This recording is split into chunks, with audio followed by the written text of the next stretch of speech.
Smoke rolled across the broken sky, painting everything in shades of red and gray. Alien ships hovered like vultures over a dying planet.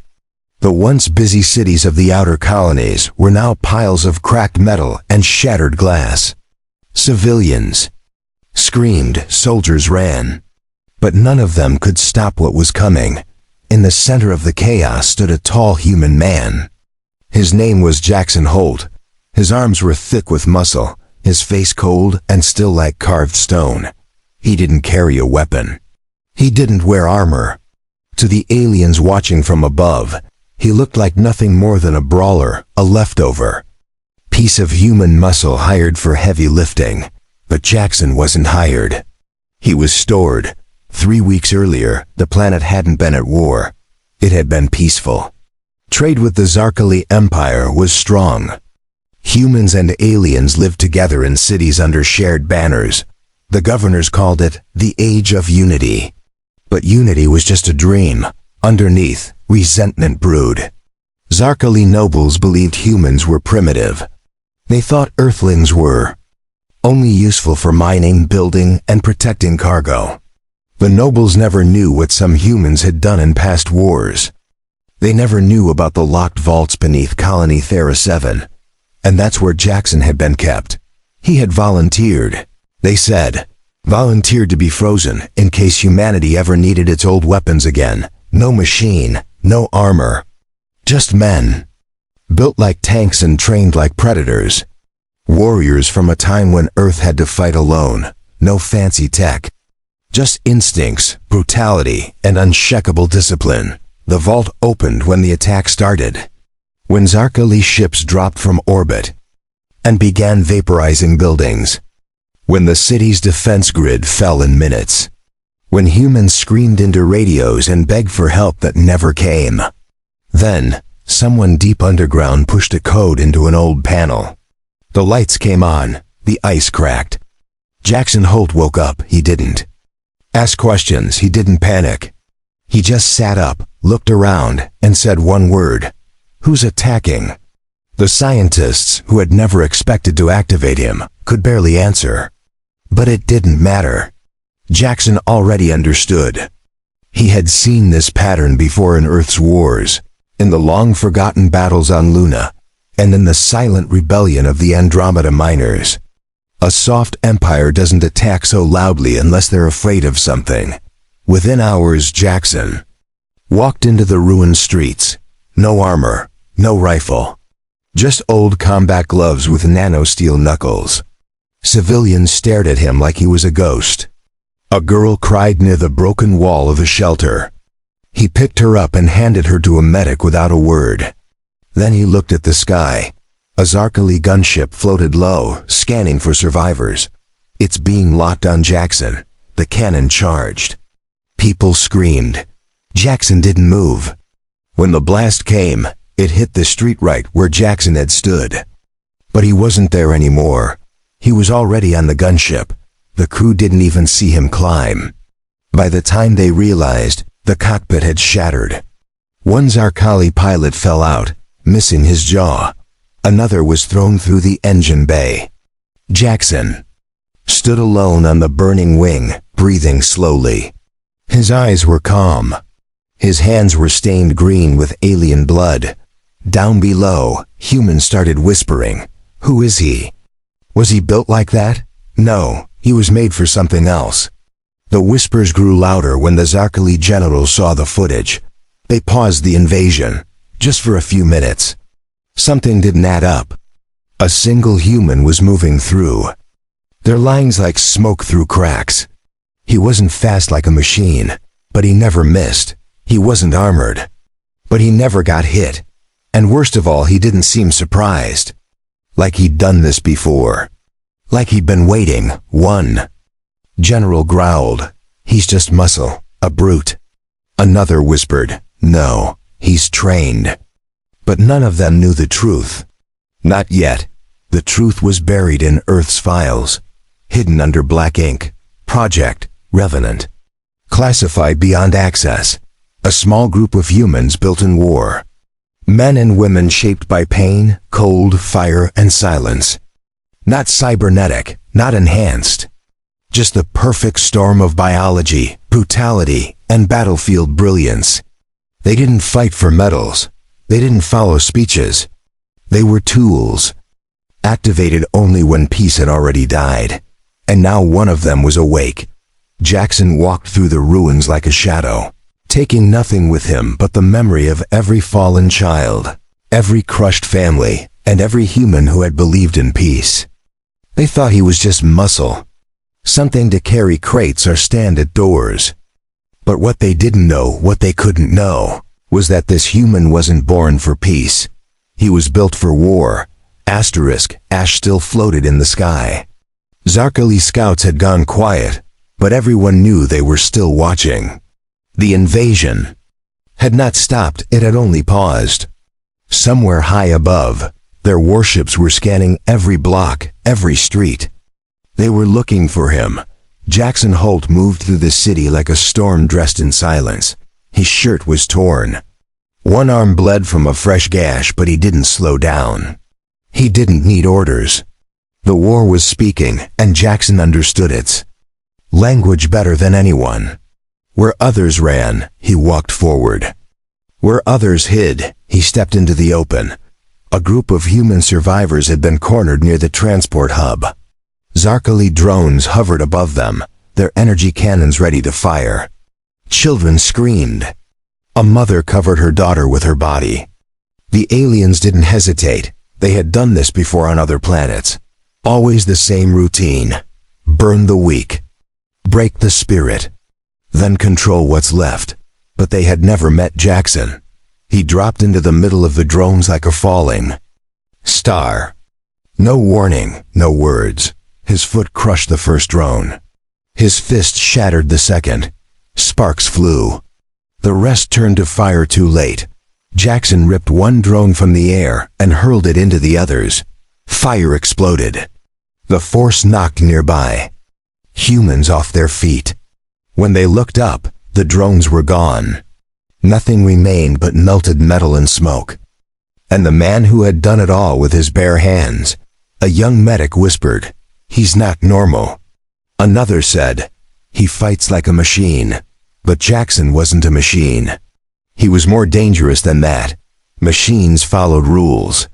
Jaxon followed instinct. And his instinct told him the invasion wasn't about control. It was a test. The Zarkali weren't just conquering. They were hunting. Watching how humans fought. Measuring their resistance. Looking for threats. And Jaxon had just made their scanners scream, far above. Inside the flagship of the Zarkali fleet, Commander Vorsha leaned over a glowing table. His cold blue skin tightened as he watched the latest feed. 10 drones gone. A gunship crushed. No weapons used. Only one human. No armor. No tech. Bring him in, Vorsha growled. I want his brain studied. Maybe they hid something. His second-in-command hesitated. We've already lost 2 capture teams. Vorsha's fingers tapped the table. Then send more. He's alone. He will tire. But Jaxon didn't tire. While the Zarkali argued over tactics, Jaxon had already moved. He entered the broken data center near Thera's core tower. The floor was cracked. Glass littered every corner. But the servers still worked. He powered one on and began typing fast, efficient. He wasn't just muscle. He was trained for infiltration, for sabotage, for tactical disruption. Soon, the city's hidden defense satellites blinked awake. Long-abandoned cannons hummed to life. Old human tech ignored by the aliens now pointed at the skies. And in that moment, Earth fought back. The satellites opened fire. Zarkali fighters scattered. Shields flared. 2 warships dipped low to avoid the beams. Civilians hiding underground began to cheer, for the first time since the attack began. Humanity had struck back, and it wasn't a general or a president who led the charge. It was one man. One forgotten name from an old war file. The Zarkali fleet panicked. They scanned again. Same result, only one human was responsible. Commander. Vorsha stared at the screen. His voice cracked with disbelief. "He's just a soldier." "No," his advisor said. "He's a relic, one we missed." Back on the ground, Jaxon pulled a dead Zarkali scout's comms unit from its chest. He rewired it with a piece of copper from a broken console. Static buzzed, then cleared. He spoke.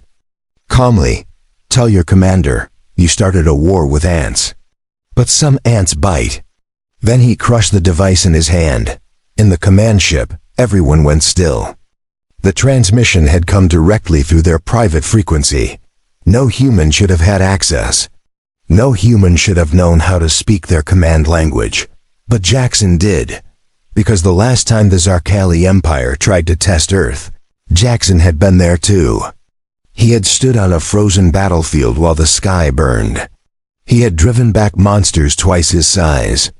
He had seen death so many times that it no longer looked strange. They thought they had found a primitive species. They thought Earth was weak. But now they were learning they hadn't found weakness. They had found a weapon that could walk, and it had a name: Jaxon Holt. 2 alien strike teams landed on Thera 7 just before midnight. Each team carried stun rifles, gravity nets, and cryo chains designed to freeze muscle tissue without killing the target. They moved in tight formation, silent, sharp, confident. They thought this would be easy. After all, they were elite hunters. And the target was just one human. The lead Zarkali tapped the side of his helmet, target moving through lower metro tunnels. "Alone," his second nodded. "Scan confirms, no weapon, no backup, no armor."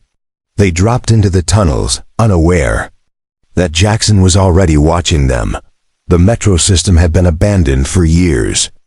Darkness filled the space like a second skin. Dripping water echoed through the concrete, and old rails twisted like dead vines. The hunters moved in tight formation, their vision scanning for heat. Then the lights cut out, all at once. The hunters froze. Their helmets flickered. Static burst through the comms. Something moved in the shadows.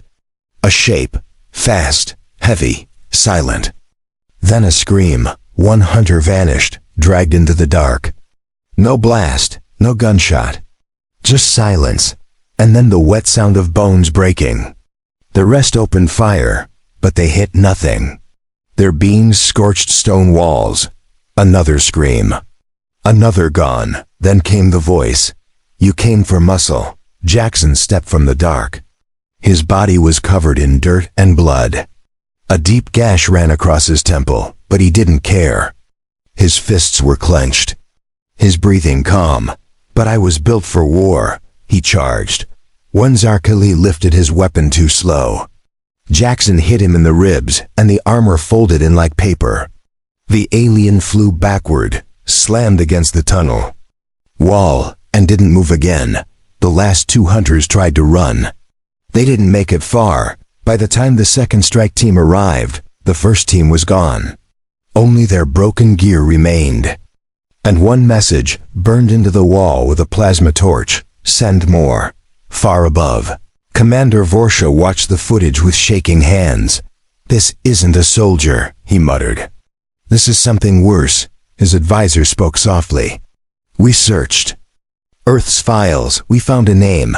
Say it. Project Revenant." Vorsha's eyes narrowed. "We thought they were rumors.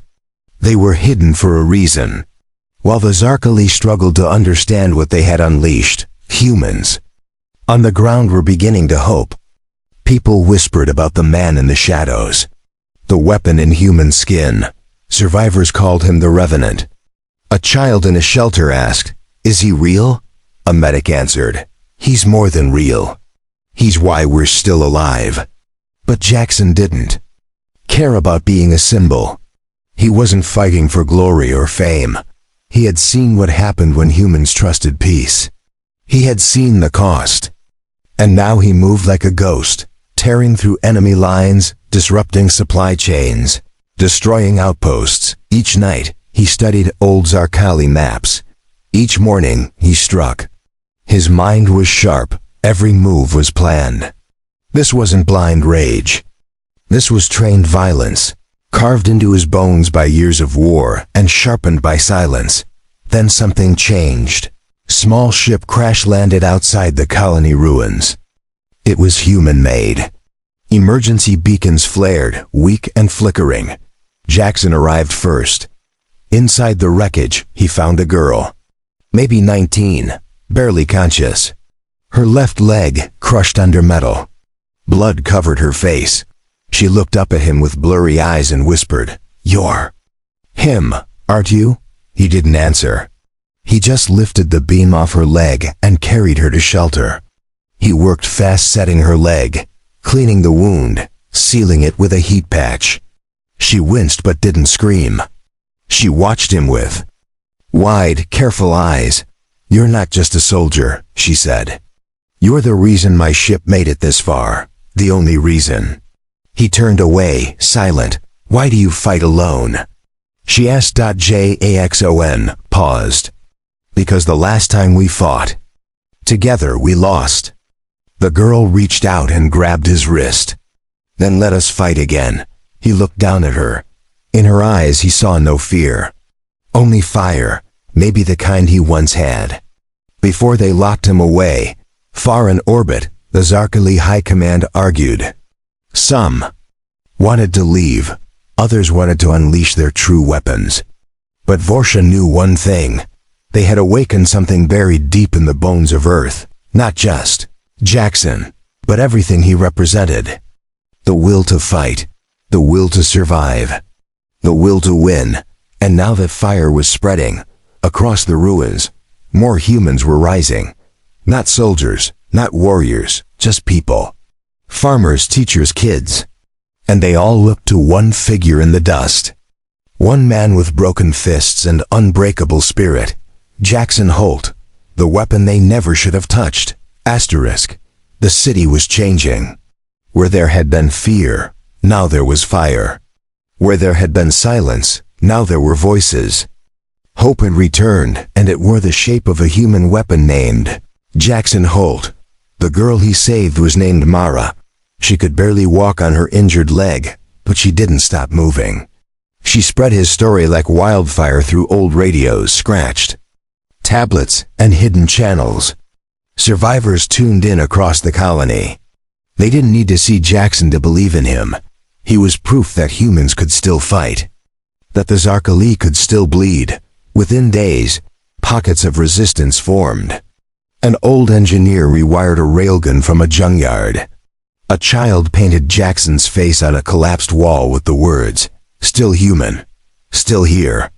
A group of miners threw explosives at an alien convoy and won. Jaxon didn't lead them. He didn't give speeches. But he was the spark, and the Zarkali knew it. Commander Vorsha stood before a wall of glowing displays, maps, heartbeat scans, energy readings. All pointed to one truth: the colony was slipping from their grip. Their soldiers had fear in their eyes. Their patrols were pulling back. And it was because of one man. Vorsha slammed his fist on the table. "Bring out the Wraithburn." His officers froze. One whispered, "They're not stable." "I don't care. Send one." Far beneath the command ship, inside a locked chamber of steel and darkness, a creature opened its eyes. Not machine. Not fully alien. Something worse. Something created in a lab using twisted human and Zarkali flesh. Born to kill. Born to erase the mistakes of war. It screamed once, and was launched toward the surface. Back on Thera 7, Jaxon stood at the edge of a canyon. He had scouted an alien comms relay hidden in the rocks. He planned to destroy it, but something felt wrong. Too quiet. No drones, no guards. The wind shifted and his instincts screamed.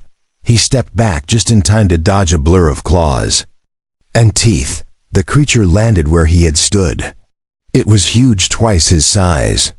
Black skin like liquid metal. Red veins pulsing with light. Its face had no eyes. Only a mouth that grinned too wide. It charged again. Jaxon ducked, rolled, struck.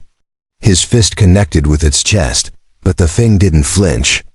It moved like smoke in metal, fast, twisting.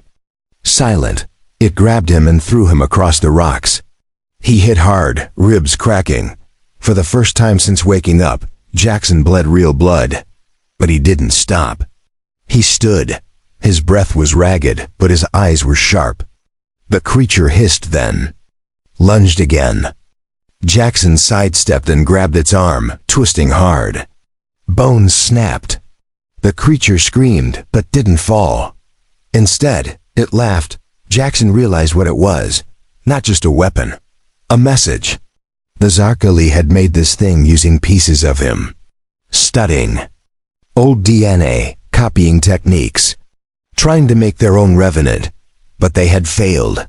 It wasn't trained, it was wild. Strong, but undisciplined. And that would be its weakness. Jaxon lured it into the canyon. He moved slow on purpose. Let it follow. Then, at the last second, he jumped and the creature stepped on a buried mine. The blast tore its legs apart. It screeched and flailed. Jaxon limped forward, bleeding from the mouth, and picked up a jagged metal pipe. He drove it straight through the creature's neck. It fell, choking on its own false blood. Jaxon stared down at it, then whispered, "You are not me." Hours later, Mara found him leaning against a broken wall, barely conscious. She pulled him into shelter. She cleaned his wounds. Her hands shook as she worked. "You almost died." She said "Jaxo" and looked up at her. "Then I die fighting." "That's the only way I know." She didn't argue. But she reached into her pack and pulled out something small, a radio chip. "I cracked an old Zarkali channel. They're scared." "Jaxon, they're arguing.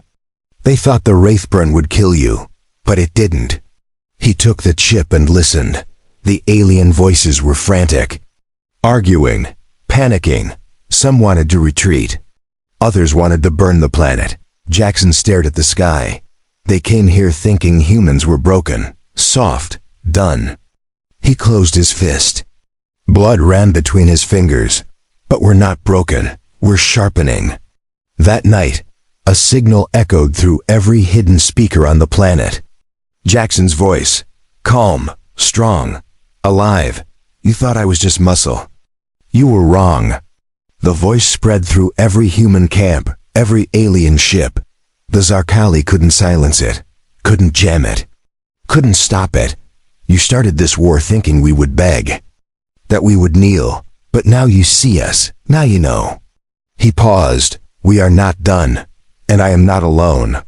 The fire was now ablaze. The weapon had risen, and others were following.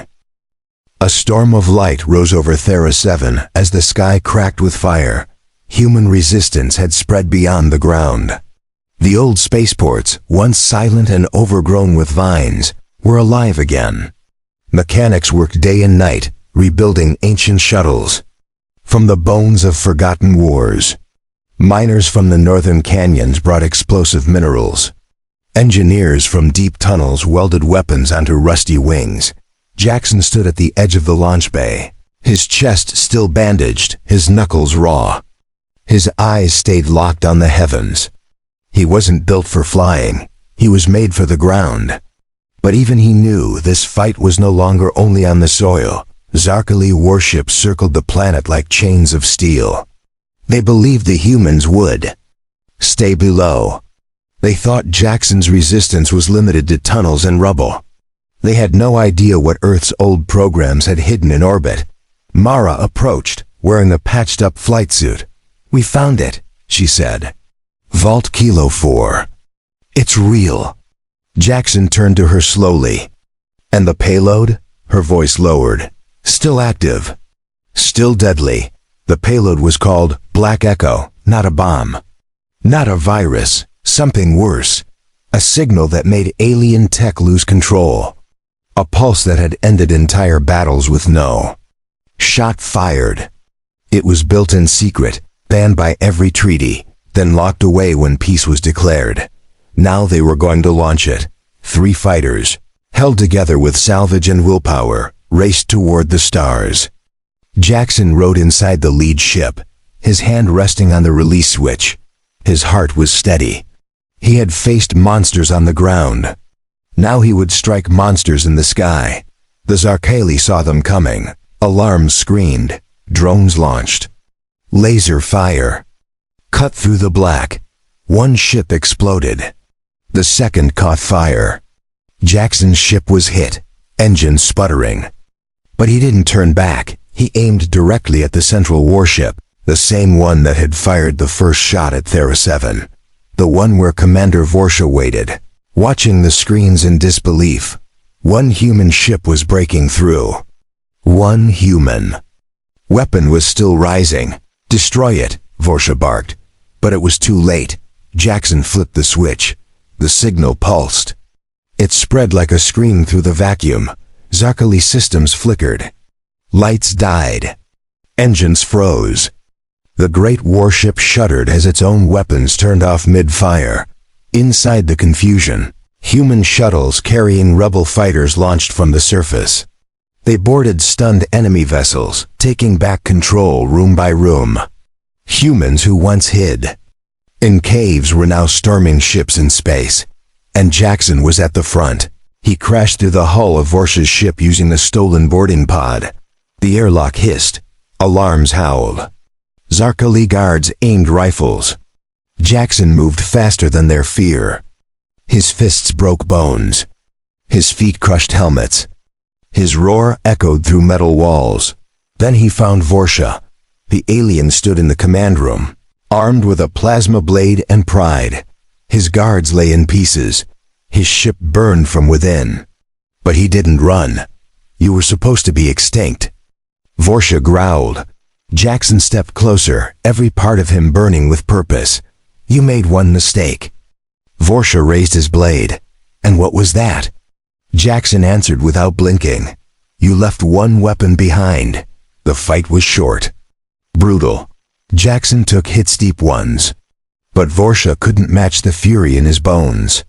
Not just trained muscle. Not just a killer. Jaxon was survival given form. And survival doesn't break. He slammed Vorsha to the floor, blood coating the panels. The commander gasped, his breath rattling. You can't stop us.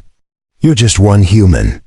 Jaxon stood over him, broken but unbowed. Maybe, but one human was enough. Down on Thera 7, the skies cleared. Zarkali ships fell from orbit like dead birds. Human banners rose again over the cities. Children came out of hiding. The fires began to fade. And across the colony, voices spoke one name, Jaxon Holt. He returned to the surface limping, wrapped in smoke and scars. The people didn't cheer. They didn't shout. They simply stepped aside, wide-eyed, and watched him pass, because they knew what he was. Not a soldier, not a brute. A weapon forged in silence, awoken by war and sharpened by loss. The weapon they thought was forgotten had just saved them all. Rain fell across Thera 7 for the first time in weeks. Ash was washed from the streets. Fire gave way to quiet. The battle was over, but the wounds remained. Buildings stood broken. Families mourned. And Jaxon Holt walked through the ruins with heavy steps. He wasn't covered in enemy blood anymore. He was covered in silence. In memories, in names of those who didn't survive. People nodded when they saw him, but they didn't cheer. They watched. They respected. Because even though he had saved them, they understood what he was. Not a hero, not a leader. A blade pulled from a locked box. A relic of war that should never have been needed. At the center of the colony, inside the old command vault, Mara worked beside a dozen engineers. They were decoding the captured Zarkali data cores. Inside those glowing cubes was the truth, the plans, the orders, the mistakes. And one file that chilled her to the bone. Jaxon, she said as he entered. You need to see this. He approached slowly. His eyes were tired, his voice low. What is it? She pulled up a projection. The Zarkali had never stumbled onto Project Revenant. They hadn't found it by mistake. They had been given access. The stolen DNA, the ancient war files, even the location of his cryovault. They had help, Mara whispered. From Earth, Jaxon stared at the names on the screen. Political advisors, peacetime leaders. The same ones who had signed disarmament treaties. The same ones who said, humans no longer needed soldiers like him. They sold us out, Jaxon said. Mara nodded. They thought they could control the Zarkali. Thought if they handed over secrets, they'd be spared. But we weren't spared, he growled. No, we were betrayed. For a long time, Jaxon said nothing. His hand rested on the edge of the table, his breath steady, his mind turning like a locked engine. I wasn't the last revenant, he said. Mara blinked. What do you mean? There were others, stored like me, locked in cryo. Different vaults. Different systems. He looked out the cracked window, past the burning horizon. If Earth betrayed one of us, they could have betrayed more. Mara stepped closer. You want to find them? No, I need to. A signal was sent that night. Quiet, encrypted, buried. Inside civilian channels. It carried only coordinates, a voice print, and one line. Project Revenant. Primary has awakened. Others must be secured. The message was not meant for command centers. It was meant for ghosts. Across distant colonies. Beneath old moons. And deep within asteroid vaults. Lights flickered to life. Machines hissed. Cryopods cracked open. And eyes that hadn't opened in decades blinked against the dark. The weapons they had buried were waking. Jaxon stood at the edge of Thera 7's shuttle platform. A small ship waited, fueled and armed. Mara approached with a pack slung over her shoulder. I'm coming with you, she said. You don't have to, he replied. I know, she said. But I want to. He didn't argue. He just gave a small nod. For the first time, his face softened. As they stepped aboard the ship, the people of Thera 7 gathered at the edge of the platform. No speeches, no parades, just silent salutes. The kind only survivors give. The kind that say thank you without words. The shuttle lifted slowly. Jaxon looked down one last time. At the colony. At the people who still had a future. And then he looked forward. Somewhere out there, others like him waited. Forgotten, abandoned, still frozen. He would find them, wake them, and tell them the truth, that Earth had failed, but humanity could still rise. The war was not over. It had only just begun, and Jaxon Holt would be the first weapon they'd never forget.